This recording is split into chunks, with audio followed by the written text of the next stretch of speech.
കളിച്ചും ചിരിച്ചും വളരേണ്ട കുഞ്ഞു ബാല്യത്തിൽ കളിചിരിയോടൊപ്പം തന്നെ ശരിയായ ചുറ്റുപാടും പഠനവും അനിവാര്യമാണ്. ഈ പ്രായത്തിൽ നിങ്ങളുടെ കുട്ടികളെ വളർത്താം ഏറ്റവും മികച്ച അന്തരീക്ഷത്തിൽ. 2026-27 അധ്യയന വർഷത്തിലേക്കുള്ള അഡ്മിഷൻ ആരംഭിച്ചിരിക്കുന്നു. നിയമങ്ങൾ കാറ്റിൽ പറത്തി നിലവിലെ തിരുവില്വാമല ഗ്രാമപഞ്ചായത്ത് മെമ്പറുടെ മാതാവ് തന്നെ പെൻഷൻ കൈപ്പറ്റുന്നതായി പരാതി. നിയമങ്ങൾ കാറ്റിൽ പറത്തി നിലവിലെ ഗ്രാമപഞ്ചായത്ത് മെമ്പറുടെ മാതാവ് തന്നെ പെൻഷൻ കൈപ്പറ്റുന്നതായി പരാതി.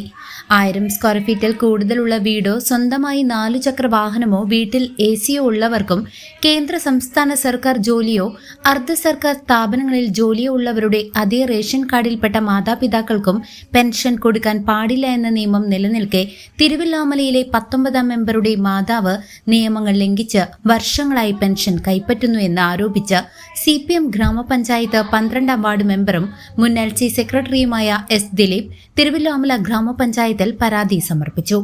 അനർഹമായി വാങ്ങിയ പെൻഷനും 18% പലിശയും ഉൾപ്പെടെ തിരിച്ചടക്കേണ്ടി വരുമെന്നാണ് നിയമം. ഒരു നിയുക്ത ഗ്രാമപഞ്ചായത്ത് മെമ്പർ തന്നെ ഇത്തരം പ്രവർത്തികൾക്ക് കൂട്ടുനിൽക്കുന്നത് BJPയുടെ അഴിമതിയുടെ ഉദാഹരണമാണെന്നും ദിലീപ് പറഞ്ഞു.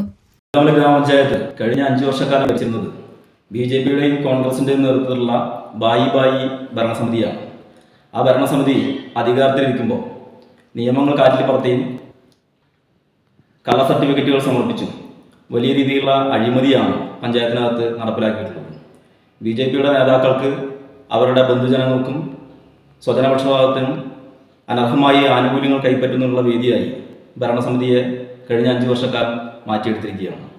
അതിനുള്ള ഏറ്റവും വലിയ 19ാം വാർഡിലെ സ്ഥിരതാമസക്കാരിയായ മാലതി പൊക്കാമടത്തിൽ കണിയാർക്കോട് പോസ്റ്റ് തിരുവില്ലാമല എന്ന 19ാം വാർഡിൽ നിന്ന് ജയിച്ച BJPയുടെ മെമ്പർ കൃഷ്ണപ്രസാദിന്റെ മാതാവാണ്. അവർ 5 വർഷക്കാലമായി വാർദ്ധക്യ പെൻഷൻ വാങ്ങിക്കൊണ്ടിരിക്കുകയാണ്. കൃഷ്ണപ്രസാദ് ഇന്ത്യൻ മിലിറ്ററിയിലെ റിട്ടയർഡ് ഉദ്യോഗസ്ഥനാണ്. അദ്ദേഹത്തിന് 1000 cc അധികം വരുന്ന കാറ് സ്വന്തമായുണ്ട്. 2000 സ്ക്വയർ ഫീറ്റ് അധികം വലിപ്പം വരുന്ന ആധുനിക സൗകര്യങ്ങളോട് കൂടിയിട്ടുള്ള വീടുണ്ട്. ആ വീട് എയർ കണ്ടീഷനിങ് ചെയ്ത വീടാണ്. ഇതെല്ലാം തന്നെ വാർദ്ധക്യ പെൻഷൻ വാങ്ങിക്കുന്നതിന് ഉള്ള മാനദണ്ഡങ്ങൾക്ക് വിരുദ്ധമായ കാര്യങ്ങളാണ്. ആ വാർഡിനെ പ്രതിനിധീകരിച്ചിരുന്നത് ബേബി രജിത എന്ന മെമ്പറാണ്. 11ാം വാർഡായിരിക്കുമ്പോൾ ബേബി രജിത ഇപ്പോൾ 15ാം വാർഡിനെ പ്രതിനിധീകരിച്ച് BJPയുടെ പഞ്ചായത്ത് മെമ്പറായി വീണ്ടും വിജയിച്ചിരിക്കുകയാണ്. ആ പഞ്ചായത്ത് മെമ്പറും BJPക്ക് ഒത്താശ ചെയ്യുന്ന ചില പഞ്ചായത്തിലെ ഉദ്യോഗസ്ഥരും ചേർന്നുകൊണ്ടാണ് ഇത്തരത്തിൽ വലിയ രീതിയിൽ അനർഹമായി ആനുകൂല്യങ്ങൾ വാരിക്കൂട്ടുന്ന പരിപാടി അവിടെ നടപ്പിലാക്കിയിരിക്കുന്നത്. പഞ്ചായത്തിലാകെ വാർഡ് കേന്ദ്രീകരിച്ച് ഇത്തരത്തിൽ BJPയുടെ പ്രവർത്തകർക്ക് അർഹമല്ലാത്ത ആനുകൂല്യങ്ങൾ നൽകുന്നതിന് വേണ്ടിയിട്ടുള്ള പ്രവർത്തനം കഴിഞ്ഞ 5 വർഷക്കാലം നടത്തിയിരിക്കുകയാണ്. അത്തരത്തിൽ സ്വജനപക്ഷപാതവും അഴിമതിയും കാണിച്ച വലിയ മഞ്ഞുമലയുടെ ഒരു ചെറിയ അറ്റം മാത്രമാണ് ഈ പരാതിയിലൂടെ ഞങ്ങൾ പുറത്തു കാണിക്കുന്നത്. BJP കഴിഞ്ഞ 5 വർഷക്കാലം ചെയ്ത അഴിമതികളുടെ വലിയ കഥ വരും ദിവസങ്ങളിൽ പുറത്തു വരും. ഇത്തരമൊരു ക്രമക്കേട് നടക്കുന്ന സമയത്ത് വാർഡിനെ പ്രതിനിധീകരിച്ചിരുന്ന പഞ്ചായത്ത് മെമ്പർ നിലവിൽ 15ാം വാർഡിലെ മെമ്പറായി തെരഞ്ഞെടുക്കപ്പെട്ടിട്ടുള്ള ബേബി രജിതയായിരുന്നു. പഞ്ചായത്ത് മെമ്പറുടെയും BJPയെ സഹായിക്കുന്ന പഞ്ചായത്തിലെ ചില ഉദ്യോഗസ്ഥരുടെയും അറിവോടെയാണ് ഇത്തരം ക്രമക്കേട് നടത്തിയിട്ടുള്ളത്.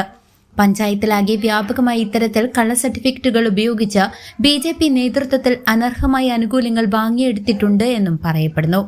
പഞ്ചായത്ത് സംവിധാനം ഉപയോഗിച്ച് പൊതുസമ്പത്ത് കൊള്ളയടിക്കപ്പെട്ടതിനെ പറ്റിയുള്ള മുഴുവൻ വിവരങ്ങളും വരും ദിവസങ്ങളിൽ പുറത്തുവരും. CCV news, Thiruvilwamala.